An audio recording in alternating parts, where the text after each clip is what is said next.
വനത്തിൽ മാത്രം കണ്ടുവരുന്ന മൂട്ടിപ്പഴം വീട്ടുമുറ്റത്ത് വിളയിച്ച സന്തോഷത്തിലാണ് മൂവാറ്റുപുഴ ആവോലി സ്വദേശി PJ മാത്യുവും കുടുംബവും.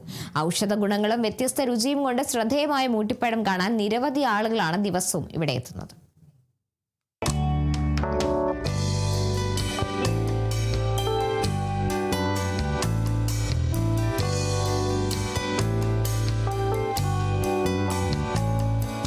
മൂവാറ്റുപുഴ ആവോലി സ്വദേശി മാത്യുവിന്റെ വീട്ടുമുറ്റത്താണ് ചെറിയ ചുവന്ന ബൾബുകൾ തെളിയിച്ചതുപോലെ മൂട്ടിപ്പഴം കായ്ച്ചു നിൽക്കുന്നത്.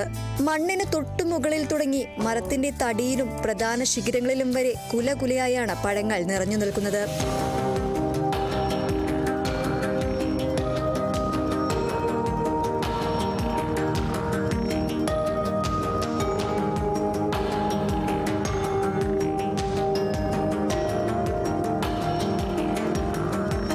ജനുവരിയോടെ പൂക്കുന്ന മരം ജൂൺ ജൂലൈ മാസങ്ങളിലാണ് വിളവെടുപ്പിന് തയ്യാറാകുന്നത്. മധുരവും പുളിയും ചവർപ്പും ഒത്തുചേർന്ന പ്രത്യേക രുചിയാണ് മൂട്ടിപ്പഴത്തിൻ്റെത്.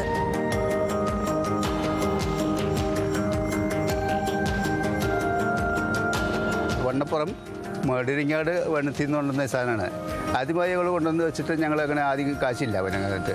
പിന്നെ ഈ പരാഗണം വേണമെന്ന് പറഞ്ഞിട്ട് അളിയും പുള്ളി ഒരു മരത്തിന് കൊണ്ട് വെച്ചപ്പോഴാണ് കൂടുതൽ കാശ് തുടങ്ങിയത്. അങ്ങനെ പിന്നെ ഇത് നല്ലൊരു ഔഷധമുള്ള ഗുണമുള്ള എന്നാണ് പറയണത്. കാട്ടുനെല്ലി, മൂട്ടിപ്പുളി എന്നീ പേരുകളിലും ഇത് അറിയപ്പെടുന്നുണ്ട്. പഴമായി കഴിക്കുന്നതിന് പുറമെ ഇതിന്റെ തോടുൾപ്പെടെ ഉപയോഗിച്ച് സ്വാദിഷ്ടമായ അച്ചാറുകളും ഉണ്ടാക്കുന്നുണ്ട്.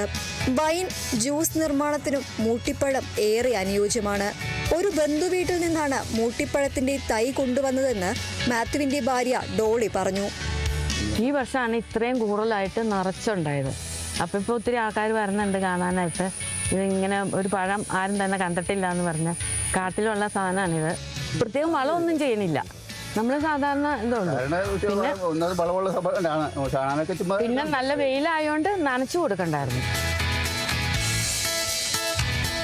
വനമേഖലകളിൽ കരടി, മാൻ, കുരങ്ങ് തുടങ്ങിയ മൃഗങ്ങളുടെ പ്രിയപ്പെട്ട ആഹാരമാണിത്. പുറംതോടിന് കട്ടി കുറവായതിനാൽ മൃഗങ്ങൾ ഇത് മുഴുവനോടെയാണ് കഴിക്കാറുള്ളത്. മരം നിറയെ ചെറിയ ചുവന്ന ബൾബുകൾ തെളിയിച്ചതുപോലെ വിളഞ്ഞു നിൽക്കുന്ന ഈ ദൃശ്യഭംഗി കാണാൻ നിരവധി ആളുകളാണ് ദിവസവും ഇവിടെ എത്തുന്നത്. Kerala vision news, Ernakulam.